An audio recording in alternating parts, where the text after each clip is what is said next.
નમસ્કાર વિદ્યાર્થી મિત્રો. આજના આ વિડિયો લેક્ચરમાં આપણે ગૌસના નિયમના ઉપયોગો જોઈશું. પહેલો ઉપયોગ, અનંત લંબાઈના સીધા સમાન રીતે વિદ્યુતભારિત તારના લીધે ક્ષેત્ર. અહીંયા આપણે એક અનંત લંબાઈનો તાર લીધેલો છે. હવે જો આ તાર પર ધન વિદ્યુતભાર હોય તો તેની રેખીય વિદ્યુતભાર ઘનતા લેમ્ડા ગ્રેટર ધેન 0 થાય.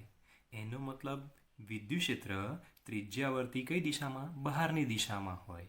અને જો આ તાર પર આપણે ઋણ વિદ્યુતભાર લઈએ તો રેખીય વિદ્યુતભાર ઘનતા લેમ્ડા લેસ ધેન 0 થાય. એટલે કે વિદ્યુત ક્ષેત્ર ત્રિજ્યાવર્તી અંદરની દિશામાં હોય છે. હવે તારનું કોઈ કેન્દ્રથી લંબ અંતરે આવેલું બિંદુ P લો. હવે આ કેન્દ્ર અને P બિંદુને જોડો. ધારો કે OP બરાબર R અંતર છે અને આ R અંતર એટલે કે R ત્રિજ્યાનું એક વર્તુળ દોરો.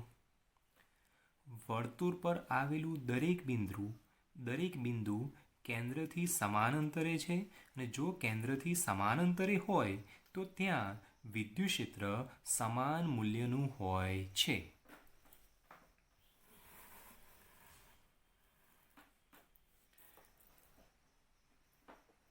હવે ક્ષેત્રની ગણતરી કરવા માટે આપણે આ તાર ઉપર એક નળાકાર ગૌસિયન સપાટી લઈએ છીએ જેની લંબાઈ L અને પૃષ્ઠનું ત્રિજ્યા R છે.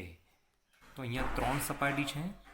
પહેલું ગૌસિયન સપાટીનું પહેલું ક્ષેત્રફળ, બીજું ક્ષેત્રફળ અને ત્રીજું વક્ર સપાટીનું ક્ષેત્રફળ. અહીંયા જે વક્ર સપાટી છે એ વક્ર સપાટીનું ક્ષેત્રફળ 2πRL થાય છે. અહીંયા જે ગોળાકાર સપાટી છે એ સપાટીનું ક્ષેત્રફળ થશે πr². અહીંયા પણ ક્ષેત્રફળ થશે πr². આ ગૌસિયન સપાટીના બે છેડા, પહેલો છેડો અને બીજો છેડો, બંને છેડાઓમાંથી પસાર થતું ફ્લક્સ શૂન્ય થશે. કેવી રીતે શૂન્ય થશે? તો એક આ ત્રિજ્યાવર્તી દિશામાં કોણ છે? વિદ્યુત ક્ષેત્ર. અને આ જે આડછેદ છે એ આડછેદનું ક્ષેત્રફળ વેક્ટર S અને વેક્ટર E, બંને વચ્ચેનો ખૂણો કેટલો થશે? 90 ડિગ્રી. અહીંયા પણ આ ત્રિજ્યાવર્તી દિશામાં વિદ્યુત ક્ષેત્ર વેક્ટર E અને આ નળાકારનું જે આડછેદનું ક્ષેત્રફળ છે એ ક્ષેત્રફળ સદિશની દિશા, બંને વચ્ચેનો ખૂણો કેટલો? 90 ડિગ્રી.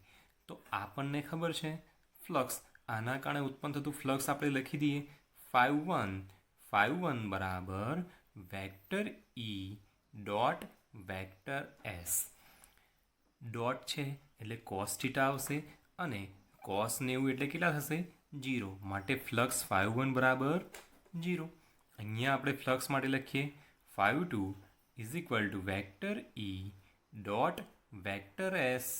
સેમ cos θ આવશે એટલે લખાશે ES cos 90 is equal to 0.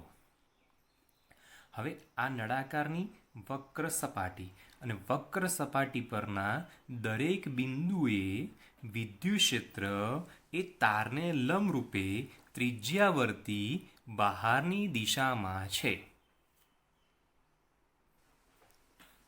Flux ϕ is equal to integration vector E dot vector DS is equal to Q divide by epsilon 0. હવે ગૌસિયન સપાટીમાંથી કુલ ફ્લક્સ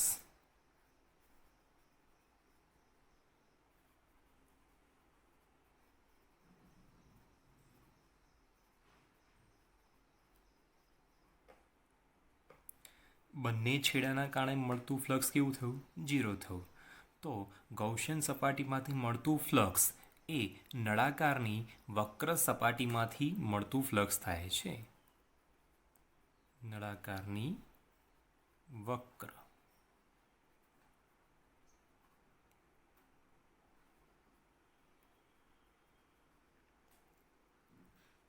માટે વિદ્યુત ક્ષેત્ર vector E integration vector E dot vector ds. તો અહીંયા જે છે વિદ્યુત ક્ષેત્ર અને જે ક્ષેત્રફળ સદિશ છે એકબીજાને કેવું છે સમાંતર છે, માટે થીટા બરાબર 0. માટે E ઇન્ટિગ્રેશન ds એટલે વક્ર સપાટીનું ક્ષેત્રફળ લખાશે 2πr ઇન્ટુ L. હવે આ નળાકાર વડે ઘેરાતો કુલ વિદ્યુત ભાર Q ભાગ્યા એપ્સિલન 0. હવે જે તાર છે એ તારની રેખીય વિદ્યુત ભાર ઘનતા આપણે લેમ્ડા લીધેલી છે, માટે lambda is equal to Q by L. માટે Q is equal to lambda into L. માટે E into 2πRL is equal to lambda into L divide by epsilon 0. LL cancel. માટે વિદ્યુત ક્ષેત્ર E is equal to lambda divide by 2πR epsilon 0. હવે આને સદિશ સ્વરૂપે લખતા vector E is equal to lambda divide by 2π epsilon 0 into R into cap N. Cap N એ તારના લંબ એવા સમતલમાનનો ત્રિજ્યાવર્તી એકમ સદિશ છે. અહીંયા જે આ નળાકારનો જે પહેલો અને બીજો છેડો છે ને એ આ પ્રમાણે જોઈ શકાય છે કે અહીંયા કોઈ ધન વીજભાર હોય તો એના કારણે વિદ્યુત ક્ષેત્ર ત્રિજ્યાવર્તી કઈ દિશામાં બહારની દિશામાં, પરંતુ આ જે ગોળાકાર છે એના ક્ષેત્રફળ સદિશ આ રીતે હોય, માટે આ ક્ષેત્રફળ સદિશ અને આ વિદ્યુત ક્ષેત્ર એકબીજાને કેવું થાય છે લંબ થાય છે. બીજી એક રીતે તમે એ પણ જોઈ શકો કે તમે પેન તમારા હાથમાં લઈ લો, હાથમાં લઈ લીધા પછી આ અનંત લંબાઈનો તારની આજુબાજુ આ વર્તુળાકાર એટલે કે આ એક નળાકાર થઈ ગયો, ગાઉસિયન સપાટી બરાબર. તો આ ક્ષેત્રફળ સદિશ બહારની તરફ, આ ક્ષેત્રફળ સદિશ બહારની તરફ, એટલે છેડો 1 અને છેડો 2 ના કારણે મળતું ફ્લક્સ કેવું થાય 0 થાય. ફક્ત આ વક્ર સપાટીના કારણે જ ફ્લક્સ મળે છે. 2. સમાન રીતે વિદ્યુત ભારિત અનંત સમતલ વડે વિદ્યુત ક્ષેત્ર. અહીંયા આપણે એક સમતલ લઈ લઈએ છીએ. આ સમતલ પર વિદ્યુત ભારની પૃષ્ઠ ઘનતા સિગ્મા છે. હવે આપેલા સમતલને લંબરૂપે આપણે કોઈ એક x અક્ષ લઈએ છીએ, એટલે કે વિદ્યુત ક્ષેત્ર y અને z યામ પર આધારિત નથી. વિદ્યુત ક્ષેત્ર x અક્ષને કેવું છે સમાંતર છે. હવે એ આડછેદનું ક્ષેત્રફળ ધરાવતો લંબ સમાંતર બાજુ ચતુષ્ફલક લઈએ. સપાટી 1, સપાટી 2. ફક્ત 1 અને 2 બાજુઓ વડે જ ફ્લક્સ મળી શકશે, કારણ કે બાકીની સપાટી એ વિદ્યુત ક્ષેત્ર રેખાઓને સમાંતર છે, તેથી ફ્લક્સમાં કોઈ ફાળો આપશે નહીં. સપાટી 1 એ લંબ એકમ સદિશ -x દિશામાં છે, જ્યારે સપાટી 2 લંબ એકમ સદિશ ધન x દિશામાં છે.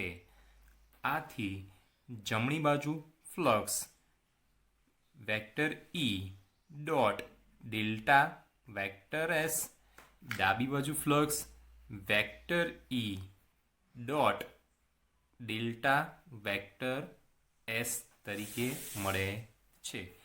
હવે ડેલ્ટા એસ એટલે કે આનું ક્ષેત્રફળ અને એ ક્ષેત્રફળ આપણે લઈ લઈએ એ માટે ડાબી બાજુ flux vector E dot vector એ, જમણી બાજુ flux vector E dot vector એ.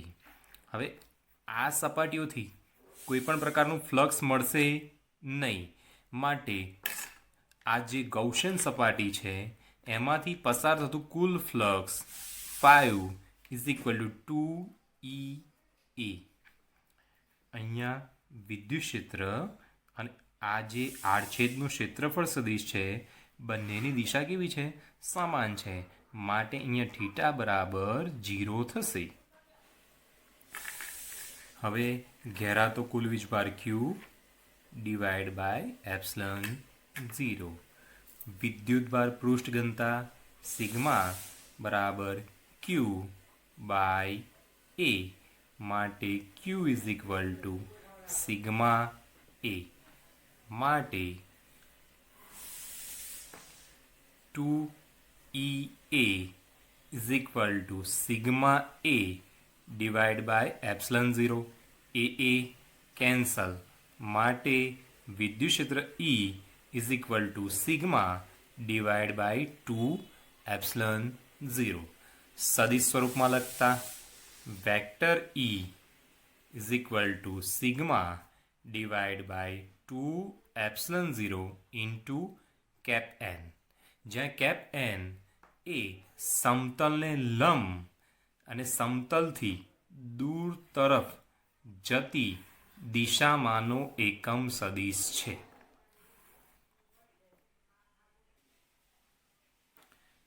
જો સિગ્મા ધન હોય તો વિદ્યુત ક્ષેત્ર સમતલની દિશાથી સમતલથી દૂર તરફ હોય, અને જો સિગ્મા ઋણ હોય તો એની દિશા વિદ્યુત ક્ષેત્રની દિશા સમતલની તરફ હોય છે. અહીંયા આપણે એક સમાંતર બાજુ ચતુષ્ફલક એટલે કે લંબઘન લીધો છે, તો આ લંબઘનની જગ્યાએ આપણે નળાકાર્ય ગૌસિયન સપાટી લઈને પણ આની સાબિતી આપી શકીએ છીએ. જેમ કે આ એક અનંત લંબાઈનું સમતલ પર ધન વીજભાર રહેલો છે. હવે આમાંથી પસાર થતી એક નળાકાર ગૌસિયન પૃષ્ઠ ધારી લઈએ. આ પૃષ્ઠનો એક છેડો અહીંયાથી x અંતરે, બીજો છેડો પણ x અંતરે આવેલો છે, અને આના માટે પણ આપણે E = sigma divide by 2 epsilon 0 સાબિત કરી શકીએ છીએ. અહીંયા ઉત્પન્ન થતું વિદ્યુત ક્ષેત્ર એ x અંતર પર આધાર રાખતું નથી. 3. સમાન રીતે વિદ્યુતભારિત પાતળી ગોળાકાર કવચને લીધે ક્ષેત્ર. O કેન્દ્ર, R ત્રિજ્યા વાળી પાતળી ગોળાકારીય કવચ. ધારો કે આ કવચની સપાટી ઉપર રહેલો વિદ્યુતભાર Q છે. Q > 0 તો વિદ્યુત ક્ષેત્ર ત્રિજ્યાવર્તી બહારની દિશામાં હોય, Q <0 હોય તો વિદ્યુત ક્ષેત્ર ત્રિજ્યાવર્તી અંદરની દિશામાં હોય છે. હવે આ કવચ પર રહેલી વિદ્યુતભારની પૃષ્ઠ ઘનતા સિગ્મા છે, માટે સિગ્મા = Q બાય A, જ્યાં A એ પૃષ્ઠનું ક્ષેત્રફળ છે, માટે આ કવચનો કુલ વિદ્યુતભાર Q = sigma into A = sigma into 4πr². હવે આ કવચની બહાર આવેલું કોઈ બિંદુ, કવચની સપાટી ઉપર આવેલું કોઈ બિંદુ અને કવચની અંદર આવેલા કોઈ બિંદુએ આપણે વિદ્યુત ક્ષેત્ર શોધવું છે.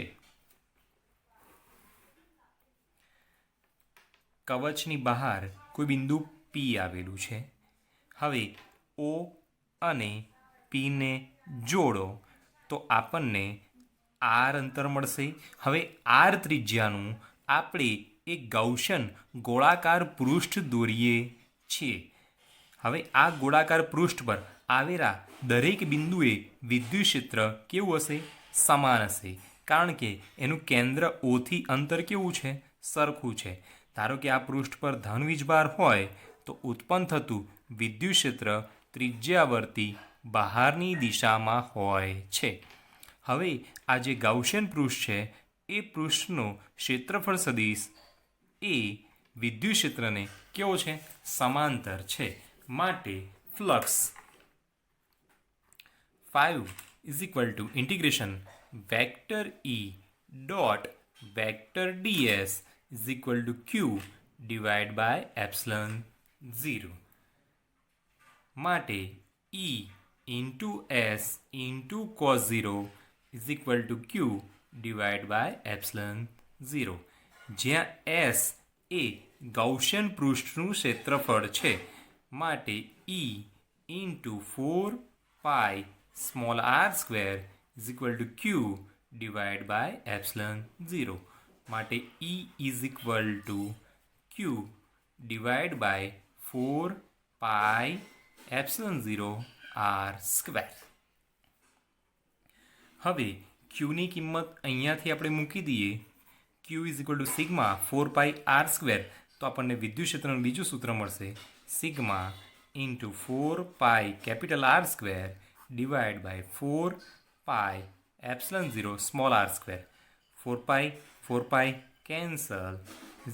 માટે sigma capital R square divide by epsilon 0 small R square. હવે કવચની અંદર આવેલું કોઈ બિંદુ પી ડેશ, ઓ અને પી ડેશને જોડી દઈએ તો આર ત્રિજ્યાવાળું એક વર્તુળ દોરો જે કવચની અંદર આવેલું છે. પરંતુ કવચની અંદર કોઈ પણ પ્રકારનો વિદ્યુતભાર આવેલો નથી, એટલે કે વિદ્યુતભાર ઘેરાતો નથી. ક્યુ ઇઝ ઇક્વલ ટુ 0. જો વિદ્યુતભાર ના હોય તો ઉત્પન્ન થતું વિદ્યુત ક્ષેત્ર પણ કેટલું થશે? 0 થાય છે. આમ સમાન રીતે વિદ્યુતભારિત પાતળી ગોળાકાર કવચને લીધે કવચની અંદરના બધા બિંદુએ વિદ્યુત ક્ષેત્ર શૂન્ય છે. હવે આ કવચની સપાટી ઉપર એટલે કે સ્મોલ આર બરાબર કેપિટલ આર અંતરે આપણે વિદ્યુત ક્ષેત્ર શોધવું છે. માટે કવચની સપાટી ઉપર વિદ્યુત ક્ષેત્ર E is equal to Q divide by 4 pi epsilon 0 capital R square.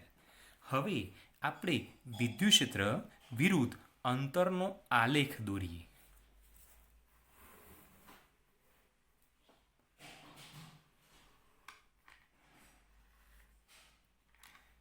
Y દિશામાં વિદ્યુત ક્ષેત્ર, એક્સ દિશામાં અંતર, ઉદ્ગમ બિંદુ ઓ. કવચની સપાટી સુધી વિદ્યુત ક્ષેત્રનું મૂલ્ય કેટલું છે? 0, કારણ કે અંદર કોઈ વીજભાર છે નહીં.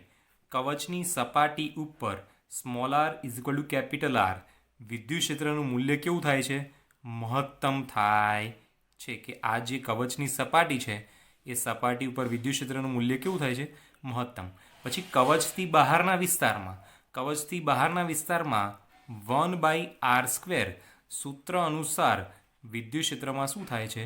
ઘટાડો થાય છે.